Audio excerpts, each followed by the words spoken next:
Hi guys, welcome to our podcast. Today we're going to be talking about the Compromise of 1850. My name's Yesenia. Hi guys, I'm Leilani. And behind the camera we have Cody Sheffer.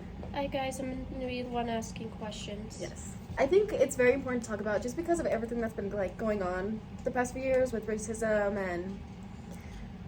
Not really like slavery anymore. I feel like slavery isn't in there anymore, but like racism is very, very yes, big. very, right very now. high. Especially with the BLM movement. Yeah, I think that has like a big thing to do with it. Oh as yeah. well. Yeah, it's very big. Sorry for the bell. So I think it's very important just to talk about what happened because California wanted to be a free state. The Confederacy didn't want them to be a free state. The Confederacy left from the Union because they wanted to keep slavery. And I think it's just very important for us to talk about it. And when you say free state, like, does that mean like if I were in New Mexico and I was a slave in California, and if I went over there, I would become like I wouldn't be a slave anymore? Yes, so correct? you would no longer be a slave. Okay. And I think Just another wanted to verify that. Yeah. So I think another big thing that why the Confederacy didn't want California to become a free state is just because California was a very, very big place for expansion due to California just like booming with population because of that gold rush that they had Okay, during that makes time. sense. And for those who don't know, the Confederacy is the southern states and the Union is the northern states, which was the federal government and all these things. Just wanted to clarify you guys on that, you know? Yes. You get what you get. So California wanted to become a free state just because they didn't want to have slaves, but the Southern really needed slaves because that's how they were making their money.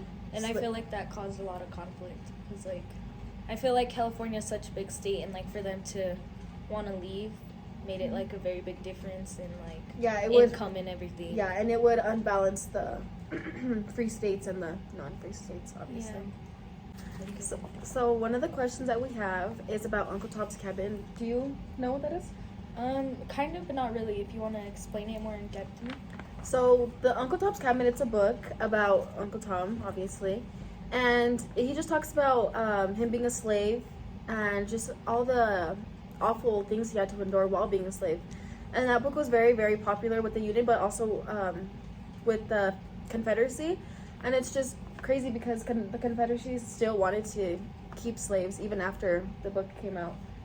But I do get it because, like I said before, that's how they made their money. Yeah, I understand where you're coming from, but like, don't you think that's very weird that the Confederacy like doesn't look into that book and like understand like what they're doing to all these slaves and like understanding from a slave's perspective how it was, and then like you just have the Union wanting to like.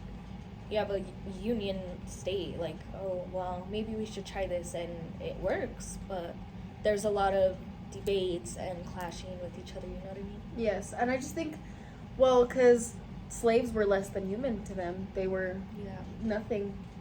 And I think that's very sad on their part because, I don't know, like, they just, like, have the book right in front of them, and, like, there's a slave. Refuse to see the point of view. Yeah, I completely get it. I just, but I do, like I said before, like, I do understand why the Confederacy needed slaves, in a sense, because that's how they made their money. Yeah, and I understand that, too. Like, that is how, like, they make their money, and although those slaves are, like, not getting treated good, they don't care because, like, they're still making their income, you know? Yes, and even during class when we were talking about... During class, Kelly said that the Southerners made their money by using slaves with all their farming and everything that the slaves did for them. And she said... what if somebody took your car and just made you walk to work every day? And like, I get it's not the same, but like I get it because that's how they made their money. And I got where she was saying like it does sound bad, but at the same time like you have to think about it and think, what would I have to do to drop all my income? Like, how would I feel? Yes. So I understand like where they were coming from at a sense, but I feel like they could have gone at it like at a different matter, you know? Yes. Okay.